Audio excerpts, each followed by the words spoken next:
Hello guys, welcome back to another video of Sujata study point. आज हम पढ़ने वाले हैं पॉलिटी। तो पहले मैं आपको थोड़ा सा बताती हूँ इसके बारे में।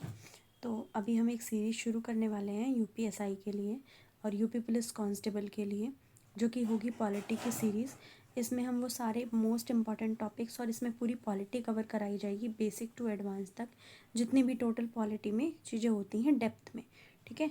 तो ये जो होगा ये आपके एग्ज़ाम के लिए बहुत इम्पॉर्टेंट होगा। तो आप इसको किस तरह से करना, इसका रोज़ एक वीडियो अपलोड किया जाएगा। आप पहले वीडियो देखना, फिर उसके बाद में चीज़ों को रिवाइज़ करना, फिर नेक्स्ट डे सेम आपको प्रोसेस रिपीट करना है। इससे आपका पॉलिटी बहुत अच्छा हो जाएगा और उम्मीद है मुझे कि इसके बाहर कोई चीज़ें ऐसी बचेंगी नहीं जो कि एग्ज़ाम में आए और आप नहीं कर पाएँ, अगर आप इसे पूरे फोकस के साथ करते हैं तो।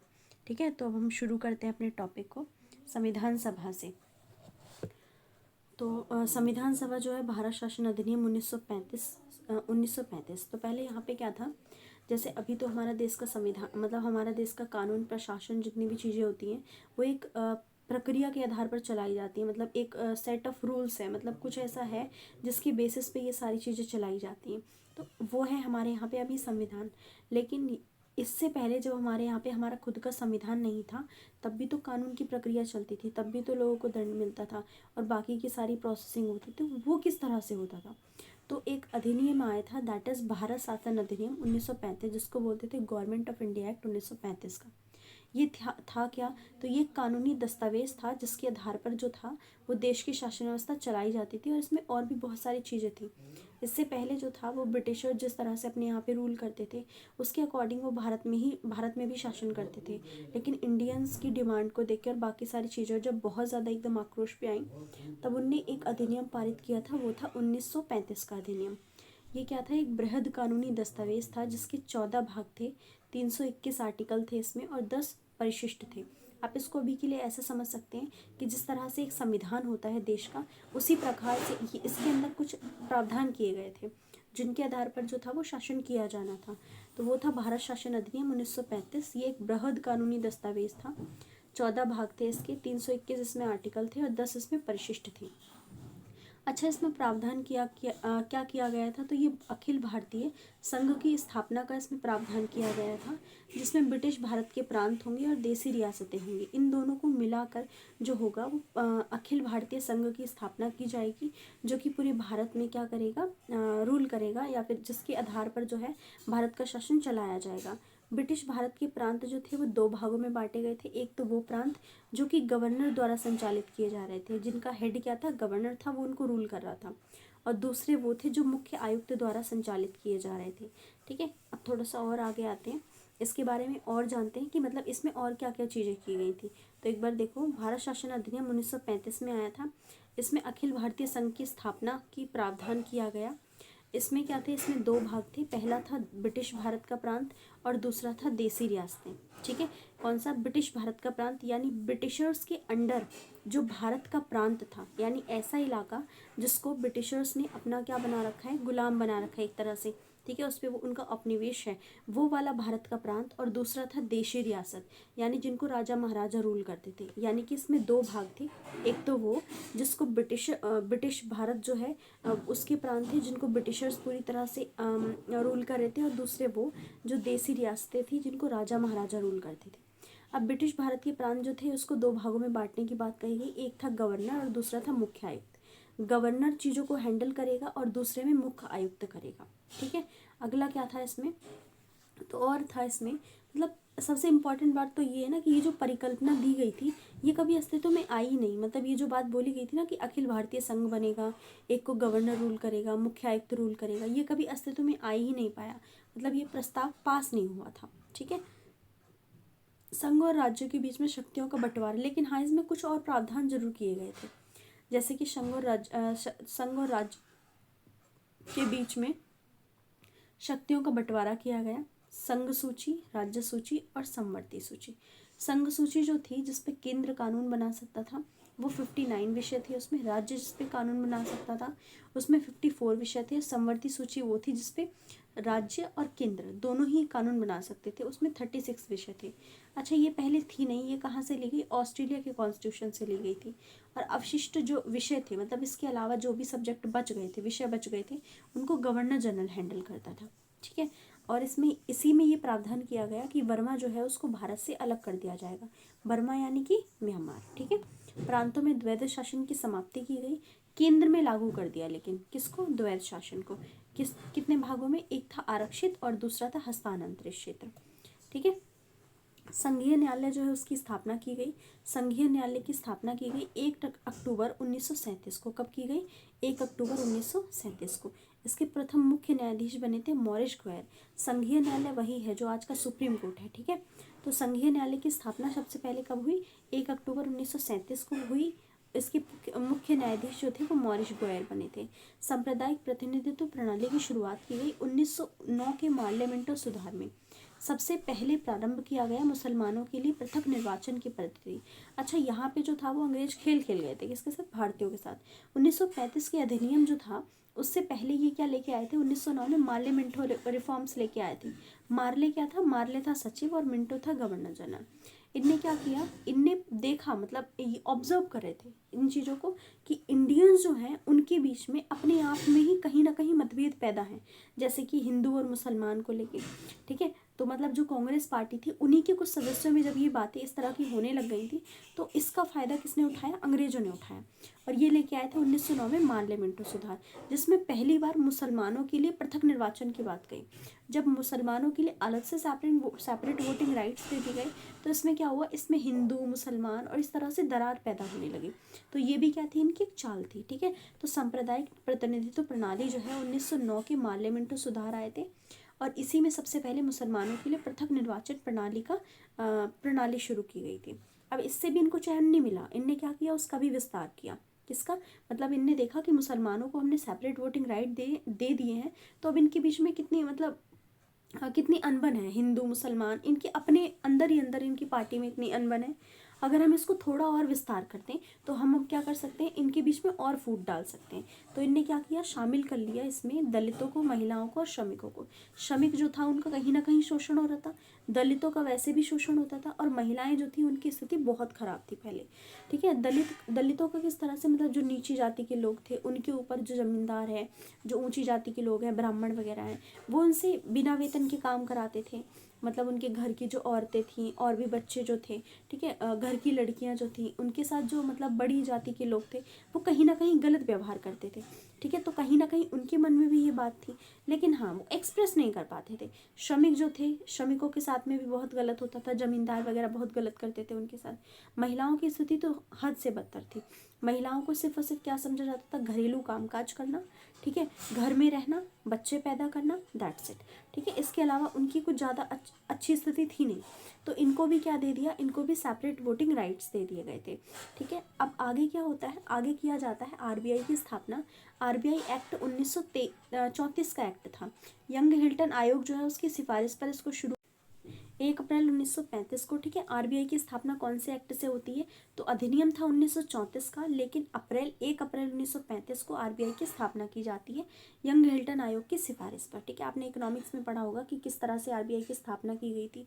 ठीक है, मतलब उस टाइम पे भारत की फाइनेंशियल कंडीशन इतनी अच्छी थी नहीं। ठीक है, तो इनने क्या करा था? मतलब एक टाइप का, जैसे हम बोलते नहीं, चंदा इकट्ठा करना टाइप्स। ठीक है, तो उस टाइप से कुछ पैसा जोड़ के आरबीआई की स्थापना की गई थी। ठीक है, कुछ प्रांतों में द्विसदनीय विधानमंडल स्थापित किया गया था। द्विसदनीय विधानमंडल को बाईकैमरल सिस्टम बोलते हैं। तो ये द्विसदनीय विधानमंडल स्थापित किया गया, मतलब जो दो सदन होंगे उनमें विधानमंडल, जैसे हमारे जैसे क्या होता है, संसद के 2 भाग, लोकसभा और राज्यसभा होता है, वैसे ही जो राज्य है, ठीक है, उसको भी अलग से 2 भागों में बांटा जाएगा। जैसे कि संसद होता है, ठीक है, उसका लोकसभा और राज्यसभा होता है। अब राज्य जो होती हैं उनको भी 2 भागों में, एक विधानसभा और दूसरा होगा विधान परिषद, इस भागों में बांटा गया। द्विसदनीय विधायिका बोलते हैं। ठीक है, तो 11 में से 6 में क्या था? 6 में द्विसदनीय विधानमंडल था। बंगाल में, मद्रास में, बम्बई में, असम में, बिहार में और संयुक्त प्रांत में। अच्छा, ये 6 राज्यों में ही क्यों बनाया गया था? ये इसीलिए बनाया गया था क्योंकि कुछ ऐसे एरियाज थे जिनका जो एरिया है वो बहुत बड़ा है, ठीक है, और वहाँ पे जो प्रशासन है उसको मैनेज करना जो है वो विधानमंडल जो है उसका मतलब विधानमंडल, जैसे मान लो विधानमंडल जो है वो उसको ठीक से मैनेज नहीं कर पा रहा है, या फिर मान लो कि उसमें थोड़ा सा और विस्तार करने की आवश्यकता है, तो वहाँ पे दो दो सिस्टम्स बनाए गए थे, द्विसदनीय विधानमंडल बनाया गया था वहाँ पे। और क्या किया गया था इसमें, और इसमें लोक सेवा आयोग की स्थापना की गई थी। किसकी स्थापना? लोक सेवा आयोग। लोक सेवा आयोग जो है वो 3 प्रकार के होते हैं, एक होता है संघ लोक सेवा आयोग, दूसरा राज्य लोक सेवा आयोग, और तीसरा होता है संयुक्त लोक सेवा आयोग। संघ लोक सेवा, संघ यानी कि जो केंद्र का होता है, मुखिया जो होता है, मतलब सेंटर जो होता है पूरे देश में जिसका। राज्य जो है वो सिर्फ और सिर्फ एक राज्य तक सीमित होता है, ठीक है। संयुक्त वाला जो होता है वो संघ और राज्य दोनों में इक्वल होता है। संघ वाला जो होता है उसको बोलते हैं संघ लोक सेवा आयोग, जिसको यूपीएससी बोलते हैं, यूनियन पब्लिक सर्विस कमीशन, ठीक है। अगला है राज्य लोक सेवा आयोग, तो इसको बोलते हैं स्टेट पब्लिक सर्विस कमीशन। संयुक्त लोक सेवा आयोग जो है उसको जेपीएससी यानी जॉइंट पब्लिक सर्विस कमीशन बोलते हैं, ठीक है। अब थोड़ा सा और आगे आते हैं, तो इसमें देखते हैं जो हमारा संविधान था ये क्या है, ठीक है। अब हम यहाँ से फाइनली उस तरफ आते हैं जहाँ पे क्या है, भारत में जो है अपना संविधान बनाने की मांगे शुरू होने लग गई थी। मतलब इंडियंस जो है वो चाह रहे थे कि अब हमारे ऊपर जो है वो किस तरह से हमारा रूल हो, इन अंग्रेजों को किस तरह से यहाँ से हटाया जाए, ठीक है। तो सबसे पहले कहाँ से शुरुआत हुई, हम वहाँ से शुरू करते हैं। तो पहले इसका मीनिंग समझते हैं कि संविधान है क्या। तो नियम और कानूनों का एक समुच्चय है जिसके आधार पर किसी भी देश की शासन व्यवस्था को चलाया जाता है। मतलब जो संविधान है वो एक सेट ऑफ, मतलब एक किताब है जिसके अंदर नियम और कानून है, ठीक है, जिनके आधार पर किसी भी देश की शासन व्यवस्था को चलाया जाता है, ठीक है। अच्छा, ये जो संविधान है, संविधान नियम और कानून होते हैं, ठीक है। तो जरूरी, हाँ, तो हम पढ़ रहे थे कि संविधान क्या है। तो संविधान जो है नियम और कानूनों का समुच्चय है, ठीक है, जिसमें नियम और कानून के आधार पर क्या होता है, किसी भी देश की शासन व्यवस्था को चलाया जाता है। तो ये जो होती है 2 प्रकार का हो सकता है, लिखित भी हो सकता है और मौखिक भी हो सकता है। लिखित का मतलब जहाँ पे कहीं ना कहीं इसको लिखा हुआ है, और मौखिक जो है जो मौखिक रूप से है।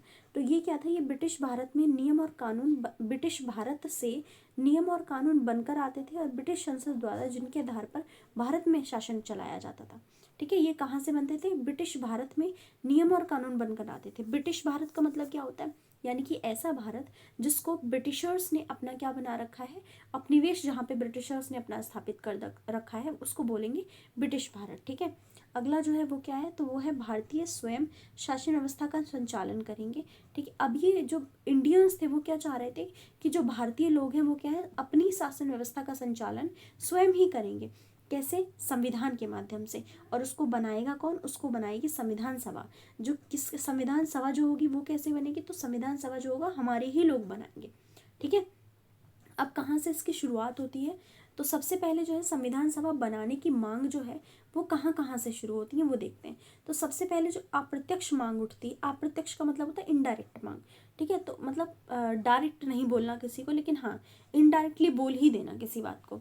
तो ये सबसे पहले लोकमान्य तिलक ने 1895 में उठाई थी, और उसके बाद दादा भाई नौरोजी ने 1956 में, ठीक है। उसके बाद सांकेतिक मांग आती है। सांकेतिक मांग का मतलब होता है जैसे इशारा करके किसी भी चीज़ की तरफ बोलना, संकेत करके बोलना, तो उसको बोलते हैं सांकेतिक मांग।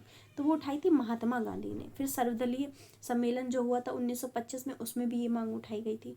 अगली है प्रत्यक्ष मांग। तो इसको प्रत्यक्ष डायरेक्टली बोल ही दिया फाइनली। इन लोगों ने देखा कि ये क्या है। तो अभी एक बार हम इन टॉपिक्स को डिटेल में पढ़ते हैं। जैसे कि सबसे पहले अप्रत्यक्ष मांग जो है वो किसने उठाई थी, लोकमान्य बाल गंगाधर तिलक ने 1895 में। एक स्वराज विधेयक पेश किया गया था जो कि क्या था, एक कानून लेख था। इसमें टोटल 110 लेख थे। भारतीयों के लिए इसमें मौलिक अधिकारों की मांग भी की गई थी। तो यानी कि अप्रत्यक्ष मांग सबसे पहले लोकमान्य बाल गंगाधर तिलक ने 1895 में उठाई, जिसमें स्वराज विधेयक को पेश किया गया था। ये क्या था, एक कानूनी लेख था। 110 इसमें लेख थे। इसमें भारतीयों के लिए पहली बार मौलिक अधिकारों की मांग की गई थी। और क्या था, ये विधि के समक्ष समानता और अभिव्यक्ति की स्वतंत्रता जैसे अधिकार जो है ये मिलेंगे, ये वाली बात भी इसी में बोली थी, ठीक है, बाल गंगाधर तिलक ने। फिर दूसरे नंबर पे आते हैं दादा भाई नौरोजी। इनने भी, मतलब दादा भाई नौरोजी, इनने भी फिर क्या किया, इसकी स्वराज की मांग उठाई। कैसे? अप्रत्यक्ष रूप से। 1906 में कलकत्ता का एक अधिवेशन होता है जिसके अध्यक्ष जो होते हैं वो दादा भाई नौरोजी बनते हैं। ये जो थे वो प्रथम भारत के हाउस ऑफ द कॉमन्स के सदस्य चुने गए थे। और ये जो थे सबसे पहले सबसे पहले कांग्रेस के 3 अधिवेशन की अध्यक्षता करने वाले पहले भारतीय बने थे। पहली इनने करी थी 1886 में कलकत्ता में, 1893 में, दूसरे लाहौर में और तीसरे 1906 कलकत्ता में। इन 3 अधिवेशन की अध्यक्षता करने वाले दादा भाई नौरोजी जो थे वो पहले भारतीय बने थे कांग्रेस के अधिवेशन की, ठीक है। और कलकत्ता अधिवेशन जो था उसमें स्वराज शब्द का सार्वजनिक मंच से प्रयोग किया गया था पहली बार, ठीक है। The grand old man of India जो है वो दादा भाई नौरोजी को कहते हैं। मिस्टर नैरो मार्जिन भी किसको कहते हैं? दादा भाई नौरोजी को कहते हैं, ठीक है। अगला जो है दूसरे नंबर सांकेतिक मांग वाला। तो सांकेतिक मांग जो है सबसे पहले 1922 में उठती है। इसमें स्वराज भारतीयों की इच्छा की अभिव्यक्ति होगा, ना कि ब्रिटिश संसद का कोई उपहार। इसमें ये वाली बात साफ तरह से बोल दी गई थी कि जो स्वराज है वो भारतीयों की इच्छा है और उनकी अभिव्यक्ति है, ना कि जो ब्रिटिश संसद है वो हमारे ऊपर हमें कोई उपहार दे रही है, हमको कोई एहसान जता रही है, ऐसा कुछ नहीं है। ये भारतीयों की इच्छा है, अभिव्यक्ति है और उनका अधिकार है। ये क्या था? 1922 में बोला गया था। फिर 1924 में जो है वो सांकेतिक मांग उठती है। एक बिल प्रस्तुत किया गया था जो था कॉमनवेल्थ ऑफ इंडिया बिल, ठीक है, यानी भारतीयों के लिए राष्ट्रमंडल विधेयक प्रस्तुत किया गया था। इसका आधार था 1925 के दिल्ली में सर्वदलीय सम्मेलन का होना, जिसमें जो प्रस्तुत होते हैं वो गांधी जी होते हैं। भारतीयों के लिए स्वराज की संकल्पना इसमें प्रस्तुत की गई थी, ठीक है। यानी कि जो भारतीय होंगे उनके लिए मतलब उनके लिए भारत देश होगा और इसमें स्वराज यानी उनका स्वयं का राज होगा, ठीक है। आगे जो है नेहरू जी जो है वो सांकेतिक मांग उठाते हैं। नेहरू जी ने एक रिपोर्ट प्रकाशित की थी जिसका नाम था नेहरू रिपोर्ट। अब ये जो नेहरू रिपोर्ट थी इसमें क्या था? ये 28 अगस्त 1926 को प्रस्तुत की गई थी और इसमें भारतीयों का प्राक रूप बताया गया था, यानी ओल्ड वर्जन इसको कहा जाता है, ठीक है। किसका? कॉन्स्टिट्यूशन का। यानी जो हमारा कॉन्स्टिट्यूशन है इसका ओल्ड वर्जन क्या था? ये नेहरू रिपोर्ट थी। अच्छा, प्रोविंसेस भी थे कुछ, जैसे कि कनाडा और दक्षिण अफ्रीका की तरह। जैसे हमारे यहाँ पे शुरू में क्या हुआ था, हमने शुरू में ब्रिटिशर्स के सामने सिर्फ इतनी मांग रखी थी कि जैसे तुमने कनाडा को और दक्षिण अफ्रीका को जो राइट दिए है ना, यानी डोमिनल स्टेटस दिया है, हमको बस उतना ही दे दो, ठीक है। लेकिन ब्रिटिशर जो थे वो ये देना नहीं चाह रहे थे। अब उसी टाइम पे बात आती है, थोड़ी सी आगे बढ़ते हैं, ठीक है। मैं ये वाली बात आपको आगे बताऊंगी। तो अभी यहाँ पे समझते हैं कि डोमिनेंट स्टेटस का मतलब क्या होता है। इसमें जो राज्य होता है, बाहरी जो शक्तियाँ होंगी, यानी कि जो विदेशी संबंध होंगे, जो संचार होगा, जो रक्षा होगा, इस पे तो ब्रिटिश संसद का राइट होगा। और दूसरा जो आंतरिक मामले होंगे देश के अंदर, उसमें पुलिस प्रशासन, राजस्व और वित्त, शिक्षा और स्वास्थ्य और न्याय प्रशासन, ये सब जो काम होंगे ये भारतीयों के अंडर होंगे। इसको बोलते हैं डोमिनेंट स्टेटस, ठीक है। इसको ये जो है वो ब्रिटिशर्स ने कनाडा को दे रखा था और साउथ अफ्रीका को दे रखा था, ठीक है। अब दूसरा क्या था? जो भारतीय थे उनको मौलिक अधिकारों की गारंटी प्रदान की जानी चाहिए, ये वाली बात उठाई गई थी, ठीक है। यानी जो इंडियंस हैं उनको क्या मिलना चाहिए? फंडामेंटल राइट मिलने चाहिए। और सांप्रदायिक निर्वाचन को समाप्त करके भारतीय अल्पसंख्यकों के लिए सीट सिक्योर कर दो। पहली बार अगर कोई भी रिजर्वेशन की बात आती है तो वो इसी में आती है, ठीक है, कि जो नेहरू रिपोर्ट प्रकाशित की गई थी, ठीक है। और उसके बाद से मतलब उसके बाद में क्या था, एक डोमिनेंट स्टेटस की मांग की गई थी और उसमें डोमिनेंट स्टेटस जो था उसमें बोला गया था कि इंडियंस के लिए क्या किया जाए, मतलब जो ऐसे भारतीय हैं जो कि अल्पसंख्यक हैं उनके लिए सीट सिक्योर कर दी जाए, यानी रिजर्व कर दी जाए। अगला है भारत एक संघीय शासन व्यवस्था को स्थापित किया जाएगा। यानी भारत में कैसी व्यवस्था स्थापित की जानी है? संघीय शासन व्यवस्था स्थापित की जानी है, ठीक है। अब अगला आता है तीसरे नंबर का, जिसको बोलते हैं प्रत्यक्ष मांग, ठीक है। अब इतनी सारी मांगे उठ रही थी, किसको लेकर? अपने स्वराज को लेकर। तो जो कांग्रेस पार्टी थी वो भी पीछे नहीं रहने वाली थी। तो कांग्रेस पार्टी जो थी वो तो इनडायरेक्टली बोल रही थी, सांकेतिक बोल रही थी, लेकिन जो प्रत्यक्ष मांग मतलब एकदम कट्टरवादी टाइप्स, ठीक है, तो मतलब एकदम तुरंत बोल देना, ठीक है, मुंह पे बोलने वाली बात। 1934 में जो मार्क्सवादी विचारधारक हैं जिनका नाम था एम.एन. रॉय, इनका पूरा नाम मानवेंद्र नाथ रॉय था। ये जो थे इनका वास्तविक नाम नरेंद्र भट्टाचार्य था। इनने सबसे पहले प्रत्यक्ष रूप से संविधान सभा के माध्यम से संविधान के गठन की मांग रखी थी संविधान सभा में, ठीक है। अब यहाँ पे जो था वो कांग्रेस पार्टी देख रही है कि अगर मार्क्सवादी विचारधारक इस तरह से अपनी बात रख रहे हैं संविधान सभा के समक्ष, तो जो लोग हैं उनमें हमारी छवि क्या होगी? धीरे धीरे धूमिल पड़ने लगेगी। तो इनने भी क्या किया, फिर डायरेक्टली बोल ही दिया। 1935 का जो अधिवेशन होता है, फिर कांग्रेस ने संविधान सभा के माध्यम से संविधान के निर्माण की बात जो है प्रत्यक्ष रूप से बोल दी, ठीक है। सॉरी। अगला 1936 में जो कांग्रेस का लखनऊ अधिवेशन हुआ था, जिसके अध्यक्ष जो होते हैं जवाहरलाल नेहरू बनते हैं। फिर 1937 का फैजपुर अधिवेशन होता है, जिसमें जो अध्यक्ष बनते हैं जवाहरलाल नेहरू बनते हैं। और कांग्रेस का ये गांव में होने वाला पहला अधिवेशन था। कौन सा? 1937 का जो था, जो फैजपुर अधिवेशन था, जिसके अध्यक्ष जवाहरलाल नेहरू बने थे, ये कांग्रेस का प्रथम अधिवेशन था। आगे क्या था? इन दोनों ही अधिवेशन जो थे, इन दोनों ही अधिवेशन में कांग्रेस ने संविधान सभा के माध्यम से संविधान के गठन की मांग कही थी। ठीक है। और उसके बाद फिर 1938 में होता है हरिपुर अधिवेशन, जिसके अध्यक्ष जो होते हैं सुभाष चंद्र बोस जी बनते हैं। जवाहरलाल नेहरू जो है वहाँ पे एक स्टेटमेंट देते हैं 1938 में। क्या बोलते हैं? ये बोलते हैं कि स्वतंत्र भारत का संविधान एक ऐसी संविधान सभा द्वारा निर्मित किया जाएगा जो कि वयस्क मताधिकार के आधार पर निर्वाचित होगी, यानी कि अडल्ट सफेस पे होगी, यानी कि जितने भी वयस्क हैं वो सब मत देंगे, उसके आधार पर संविधान सभा का गठन किया जाएगा। ये वाली बात किसने बोली थी? जवाहरलाल नेहरू ने बोली थी। अभी आप ये वाला स्टेटमेंट बहुत अच्छे से याद रखना कि सबसे पहले 1938 में हरिपुर अधिवेशन में सुभाष चंद्र बोस जिसके अध्यक्ष थे, जवाहरलाल नेहरू ने एक स्टेटमेंट पास किया कि जो स्वतंत्र भारत होगा, ठीक है, उसमें जो संविधान बनेगा वो संविधान सभा के द्वारा बनेगा, और जो संविधान सभा होगी वो वयस्क मताधिकार के आधार पर बनाई जाएगी। ठीक है। आगे हम इस स्टेटमेंट का यूज़ करने वाले हैं। ठीक है, तो आप इसको ध्यान रखना।